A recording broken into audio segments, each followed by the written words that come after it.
In this video, we show how to replace riser 2 in a PowerEdge R670. Before working inside your system, read through and follow the safety guidelines to protect your system from potential damage and ensure your personal safety. For more information about safety guidelines, see the service manual at dell.com/support. To remove riser 2, disconnect the data cables from the HPM and then lift riser 2 out of the system.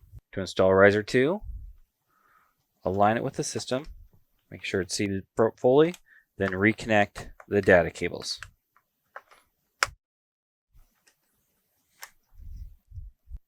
For more information or support about the PowerEdge R670, visit dell.com/support.